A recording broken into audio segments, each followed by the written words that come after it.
दोस्तों, इंसानों द्वारा बनाए गए स्पेसक्राफ्ट को मार्स तक जाने में करीबन 6 से 9 महीनों का समय लगता है, जबकि लाइट इतनी डिस्टेंस को सिर्फ और सिर्फ 3 मिनट्स और 2 सेकंड्स में ट्रैवल कर लेती है। पर क्या लाइट की स्पीड हम इंसानों के लिए पर्याप्त है? अगर फ्यूचर में आपका कोई दोस्त मार्स पर जाकर रहने लगे तो आपका एक व्हाट्सएप मैसेज उस तक 3 मिनट्स और 2 सेकंड्स बाद पहुंचेगा, और फिर जब वो आपका रिप्लाई करेगा तो मैसेज आप तक आने में भी इतना ही समय लग जाने वाला है। और अभी तो मैं सिर्फ अपने पृथ्वी के बगल वाले ग्रह की बात कर रहा हूँ। अब अगर हमें पृथ्वी के सबसे करीब वाले तारे प्रॉक्सिमा सेंटोरी पर मैसेज पहुंचाना है तो लाइट की स्पीड से 4 साल और 3 महीने का समय लगेगा, और सबसे करीब वाली गैलेक्सी एंड्रोमेडा तक पहुंचाने में तो 25,37,000 साल लग जाने वाले हैं। नाउ ये बातें तो मैं सिर्फ कम्युनिकेशन की कर रहा हूं, जो कि लाइट की स्पीड से ट्रैवल करती है। अब अगर हम फिजिकली इतनी दूर तक जाने की सोचे तो शायद ये करोड़ों सालों में भी पॉसिबल नहीं होगा। यूनिवर्स में दूर मौजूद तारों की सैर, जिसका शायद हम बचपन से सपना देखते आ रहे हैं, वैसा कुछ भी रियलिटी में पॉसिबल नहीं है। पर यहाँ पर एक सवाल ये आता है कि आखिर ये पॉसिबल क्यों नहीं है?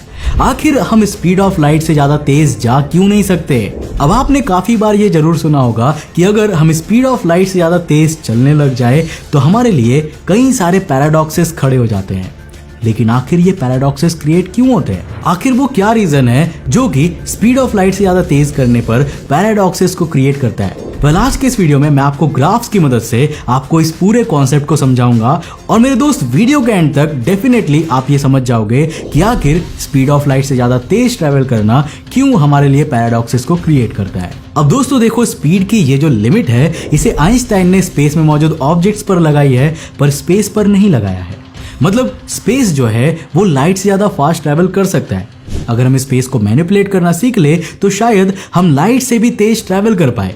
अब साल 1994 में मैक्सिकन थियोरेटिकल फिजिसिस्ट मिगेल अल्कुबिएरे ने भी कुछ ऐसा ही कॉन्सेप्ट दिया था, जिसे अल्कुबिएरे ड्राइव के नाम से जाना जाता है। नाउ अल्कुबिएरे ड्राइव अपने पीछे के स्पेस को एक्सपैंड करती है और आगे के स्पेस को कॉन्ट्रैक्ट करती है, जिसके थ्रू वो फास्टर देन लाइट ट्रैवल कर पाती है। लेकिन देखो, प्रैक्टिकली ऐसी मशीन बना पाना हमारी करंट टेक्नोलॉजी के लिए नियर टू इम्पॉसिबल है, और ऐसा इसीलिए क्योंकि इसके लिए हमें इनक्रेडिबल अमाउंट ऑफ एनर्जी और एक्सोटिक मैटर्स की जरूरत होगी। साथ ही साथ ये drive general theory of relativity के प्रिंसिपल पर बनी हुई है, और इसमें क्वांटम मैकेनिक्स को कंसीडर भी नहीं किया गया है। अब कुछ लोग मानते हैं कि स्पेस में वर्म होल्स होते हैं, जो कि स्पेस में 2 डिस्टेंट पॉइंट्स के बीच फास्टर देन लाइट ट्रैवल करने की टनल्स हैं। पर इनके एग्जिस्टेंस को लेकर भी हमारे सामने कई साइंटिफिक चैलेंजेस आती है। अब दोस्तों, हमारी पूरी फिजिक्स ही इस फैक्ट पर टिकी हुई है कि nothing can travel faster than light. अब अगर यहाँ पर ऑब्जेक्ट्स लाइट से फास्टर ट्रैवल करने लगे तो कॉज़ैलिटी का नियम टूट जाएगा। अब कॉज़ैलिटी के कॉन्सेप्ट को मैं अपने पिछले वीडियोस में काफी बार एक्सप्लेन कर चुका हूँ। आपको यूनिवर्स में हर चीज के पीछे एक कॉज यानी कि एक कारण होता है। जैसे कि आप अभी मेरे वीडियो को देख पा रहे हो तो आपके फोन की स्क्रीन से लाइट जो है वो आपकी आंखों तक जाने में कुछ टाइम जरूर लगाती है। अब ये कुछ नैनो सेकेंड्स का टाइम हो सकता है या शायद उससे भी कम, बट टाइम लगता जरूर है। अब ये जो टाइम डिफरेंस है यही कॉज़ैलिटी है, और ये स्पीड ऑफ लाइट के कारण ही क्रिएट हो रहा है। मतलब सोचो कि अगर वो लाइट आपके फोन में से निकलकर आपकी आंखों तक पहुंच ही ना पाए तो फिर आप मेरी वीडियोस को देख ही कैसे पाओगे? तो यहाँ पर एक कॉज का निर्माण हो रहा है। अब कॉज़ैलिटी ब्रेक होने पर यूनिवर्स में कौन सा इवेंट पहले हुआ और कौन सा इवेंट बाद में हुआ, इसका ऑर्डर पूरी तरह से बदल जाएगा। समझ नहीं आ रहा ना? चलो इसको मैं एक ग्राफ की मदद से आपको समझाता हूँ। दोस्तों, हमारे ग्राफ के एक्स एक्सिस स्पेस को रिप्रेजेंट करती है और वाई एक्सिस टाइम को। नाउ इसे मिन्कोव्स्की स्पेस टाइम डायग्राम के नाम से जाना जाता है। अब ये जो कॉन्सेप्ट है हेरमैन मिन्कोव्स्की ने दिया था, जो एक समय पर एल्बर्ट आइंस्टाइन के टीचर भी रहे थे। अब अगर हम इस ग्राफ पर 45 डिग्री का एंगल बनाते हुए एक सीधा लाइन खींच दे तो ये लाइट की स्पीड से स्पेस में ट्रैवल करते हुए एक ऑब्जेक्ट को शो कर रहा है। अब इसको कहते हैं नल लाइन, और यही होती है सबसे फास्टेस्ट स्पीड की बैरियर। अब चीजों को नोटिस करो कि इस डायग्राम में नल लाइन स्पेस और टाइम दोनों के एक्सिस के साथ इक्वल एंगल बनाती है। इसे ही वीडियो का मोस्ट इंपॉर्टेंट पॉइंट नंबर 1 मानकर याद रखना। अब यहाँ पर 0 से 44 डिग्री तक की हर line faster than light travel को शो करेगी, और 46 से 90 तक के बीच सब कुछ स्लोअर देन लाइट होगा। अब फिलहाल के लिए हम वापस मिन्कोव्स्की स्पेस टाइम डायग्राम पर आ जाते हैं। अब दोस्तों, मान लेते हैं कि स्पेस एक्सिस पर ये हमारी धरती है इस पर रहने वाले हम इंसान इसे स्पेस में ट्रैवल करते हुए ऑब्जर्व नहीं कर पा रहे हैं, तो मान लेते हैं कि ये स्पेस में एक जगह पर ही फिक्स्ड है। मतलब पृथ्वी सिर्फ टाइम की एक्सिस पर ही मूव कर रही है और स्पेस की एक्सिस पर बिल्कुल भी मूव नहीं कर रही है। अब यहाँ पर राइट साइड पर एक और स्टार एज्यूम कर लेते हैं। लेट्स से सीरियस स्टार है जो कि अर्थ से 8.6 लाइट ईयर्स की दूरी पर है। अब पृथ्वी के रेस्पेक्ट में इसकी मूवमेंट भी बहुत ही तेज नहीं होगी, तो मान लेते हैं कि ये भी एक फिक्स्ड पोजीशन पर ही है। तो ये भी ठीक है। तो ये भी ठीक पृथ्वी की तरह ही सिर्फ टाइम एक्सिस पर ही मूव कर रहा होगा। अब यहाँ पर जरा लेफ्ट की तरफ नजर डालिए। यहाँ पर एक सुपरनोवा एक्सप्लोजन होता है और लाइट की रेज पृथ्वी की ओर आती है। लेट्स अज्यूम कि इससे हमें काफी ज्यादा नुकसान पहुंचता है।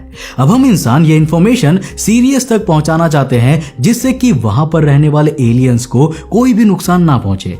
अब इसके लिए हम फास्टर देन लाइट कम्युनिकेशन का इस्तेमाल करते हैं और सुपरनोवा की लाइट रेज के पहुंचने से काफी पहले हमारा मैसेज सीरियस तक पहुंच जाता है। चलो ठीक है, हमने एलियंस को वार्निंग दे दी, अब वो बच जाएंगे। वेल, काफी अच्छे तरीके से सब चीज बीत रहा है ना।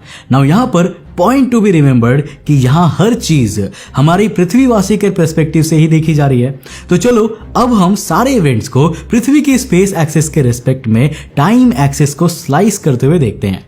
अब यहाँ पर सबसे पहले सुपरनोवा एक्सप्लोजन होता है। दूसरे नंबर पर अर्थ पर लाइट रेज आकर टकराती है और उसी समय सीरियस की ओर हम अपना मैसेज भेज देते हैं। अब क्योंकि हमने फास्टर देन लाइट कम्युनिकेशन के थ्रू सीरियस पर मैसेज भेजा है, तो तीसरे नंबर पर यहाँ सीरियस पर मैसेज पहुंच चुका है और फाइनली फोर्थ नंबर पर सीरियस पर एक्चुअल लाइट रेज पहुंचती है। अब यहाँ तक देखा जाए तो सब कुछ बिल्कुल सही लग रहा है। मतलब हम लोगों ने एलियंस को बचा लिया है। जो चीज पहले होनी चाहिए थी वो पहले हो रही है और हर कॉज का एक इफेक्ट है जो कि कॉजालिटी के लॉ को कंप्लीटली फॉलो करता है। पर प्रॉब्लम तब शुरू होती है जब हम स्लोअर देन लाइट ट्रैवल करती हुई एक स्पेसशिप के पर्सपेक्टिव को भी इसमें जोड़ देते हैं। अब जरा गौर से देखना कि यहाँ पर क्या होता है।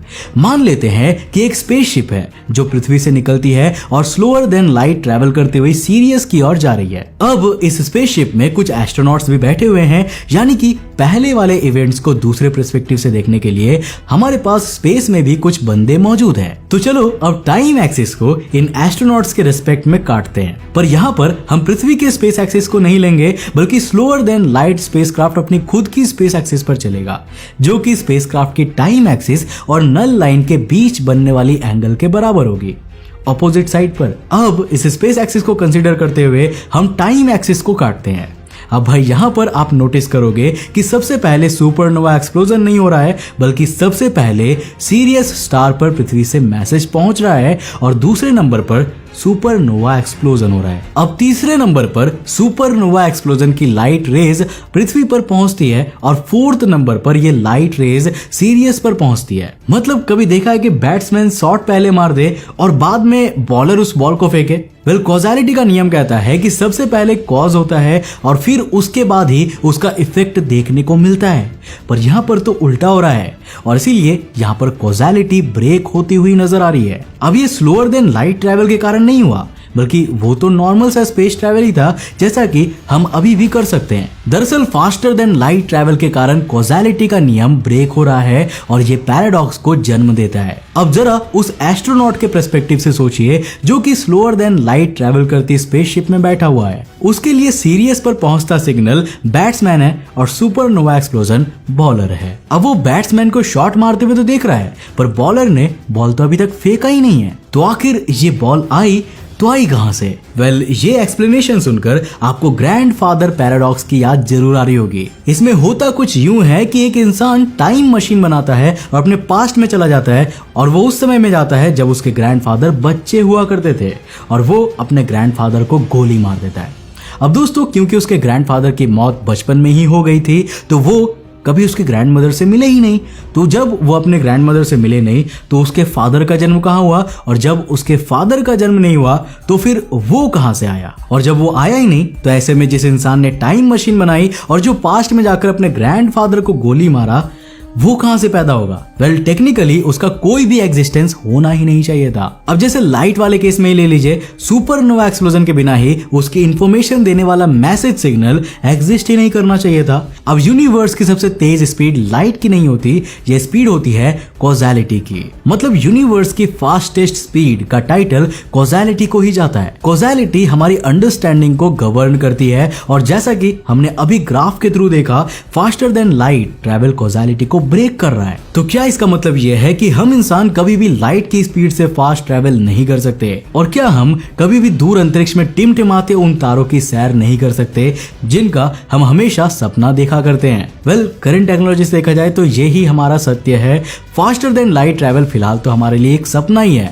नाउ होपफुली आने वाले समय में हम ऐसा कोई तरीका जरूर खोज निकालेंगे जो हमारे इस सपने को हकीकत में बदल देगा। बाकी आप इसके बारे में क्या सोचते हो, हमें नीचे कमेंट करके जरूर बताएं।